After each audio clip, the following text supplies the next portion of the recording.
B Jagan గారు party జిల్లా secretary సభ్యులు, బి వెంకటరావు గారు పార్టీ జిల్లా కమిటీ సభ్యులు, పంచగ్రామాల భూ సమస్యని శాశ్వత పరిష్కారానికి చర్యలు చేపడుతున్నట్టు ముఖ్యమంత్రి చంద్రబాబు గారు ప్రకటించారు. దాదాపు 12,149 మంది లబ్ధిదారులకి ప్రయోజనం చేకూర్చే చర్య చేపడతామని చెప్పని ప్రకటించారు. సిపిఎం పార్టీ దీన్ని స్వాగతిస్తుంది. అయితే ఈ సమస్య పరిష్కారానికి గత 10 సంవత్సరాల నుంచి వివిధ కమిటీలు, ఉన్నతాధికారులు ఇచ్చిన రిపోర్టుల్ని పరిగణలోకి తీసుకోవాలి. అలాగే హైకోర్టులో కేసులు వేసినటువంటి కక్షిదారులని చర్చించాలి. రైతు ప్రజా సంక్షేమ సంఘాలు, స్థానిక కమిటీల అభిప్రాయాల్ని పరిగణలోకి తీసుకోవాలి, వాళ్ళతో చర్చించాలి. చర్చించి ఈ సమస్య శాశ్వత పరిష్కారం చేపట్టాలని చెప్పని మేము డిమాండ్ చేస్తున్నాం. ఎందుకంటే పంచగ్రామాల భూములు ఏవైతే ఉన్నాయో ఈ భూముల హక్కుదారులు రైతులు, ప్రజలు. దీని మీద సింహాచలం దేవస్థానానికి ఎటువంటి హక్కులు లేవు. ఏ హక్కులు లేనటువంటి సింహాచలం దేవస్థానానికి 1996-97లో ఆనాటి చంద్రబాబు నాయుడు ప్రభుత్వం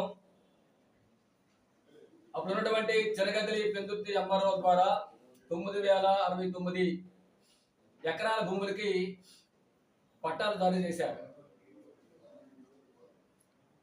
హక్కు లేనటువంటి సింహాచలం దేవస్థానానికి పట్టాలు ఇచ్చి వాస్తవ హక్కుదారులు లేనటువంటి ప్రజానీకం మీద, రైతుల మీద ఆక్రమణ ధోరణులుగా ముద్ర వేసి మీరు ఆక్రమణ చేశారు కాబట్టి దానికి రుసుము కట్టాలని చెప్పని జీవో జారీ చేశారు. ఆ విధంగా లేని సమస్యని ఆనాడు చంద్రబాబు ప్రభుత్వం సృష్టించింది. ఈ సమస్య గత 10 సంవత్సరాల నుంచి రావణ కాష్టంలాగా పరిష్కారం కాకుండా కొనసాగుతూనే ఉన్నది. ఈ నేపథ్యంలో వివిధ సంఘాలు, కక్షిదారులు హైకోర్టుని ఆశ్రయిస్తే 2010 ఏప్రిల్ 3వ తేదీన ఒక తీర్పు ఇచ్చింది.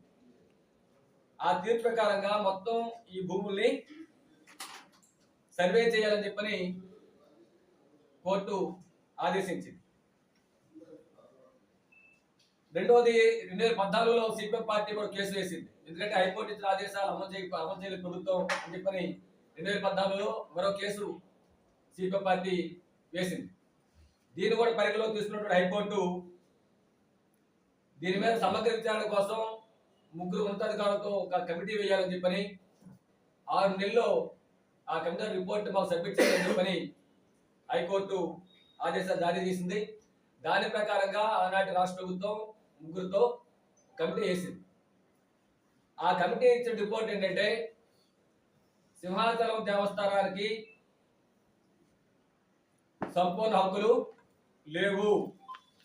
1903లో గిల్మెన్ సర్వే ఆధారంగా 560.2 ఎకరాల భూమి మాత్రమే సింహాచలం దేవస్థానానికి సంబంధించి కొన్ని పత్రాలు, ఆధారాలు ఉన్నాయి. మొత్తం 9,600 ఎకరాల భూమి మీద వాళ్ళకి ఎటువంటి హక్కు లేదని చెప్పినది ఆ కమిటీ రిపోర్ట్ ఇచ్చింది. అయినా ప్రభుత్వం ఈ రిపోర్ట్ మీద ఎటువంటి చర్య చేపట్టలేదు.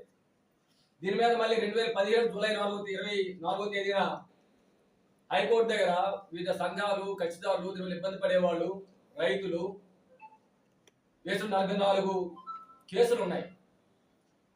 ఈ కేసులన్నింటి మీద కూడా హైకోర్టు ఉమ్మడిగా ఒక తీర్పు ఇచ్చింది. ఆ తీర్పు ప్రకారంగా చెప్పింది ఏంటి హైకోర్టు, విశాఖపట్నం ఆర్టీఓ అయితే గతంలో ఆదేశాలు జారీ చేసి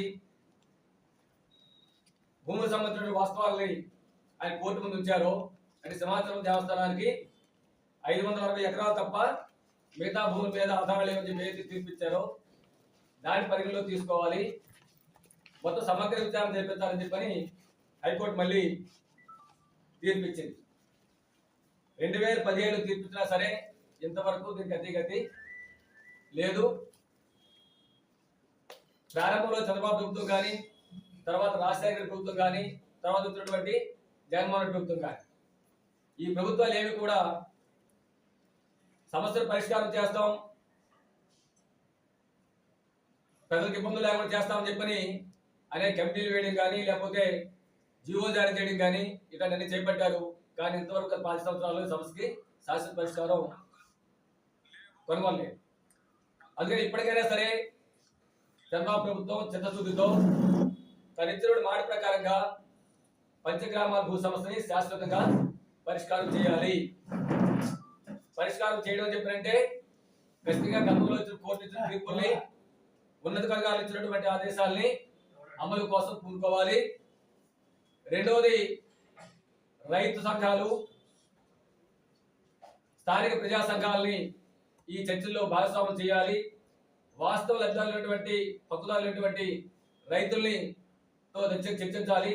సమగ్రంగా వీరితో చర్చించి కక్షిదారులు ఎవరైతే హైకోర్టు కేసులు వేశారో ఆ కక్షిదారులు కూడా చర్చించి ఈ సమస్య శాశ్వత పరిష్కారం కొనవాలని చెప్పి డిమాండ్ చేస్తున్నాం. అలా కాకుండా వాస్తవ హక్కుదారులైనటువంటి ప్రజల నుండి తిరిగి మరి మీరు రిజిస్ట్రేషన్ ఫీజుల మీద వసూలు చేయడం కూరుకుంటే అది అన్యాయం చేసిన వాళ్ళు అవుతారు. అది సరైన పద్ధతి కాదని చెప్పి చెప్పదలుచుకున్నాం.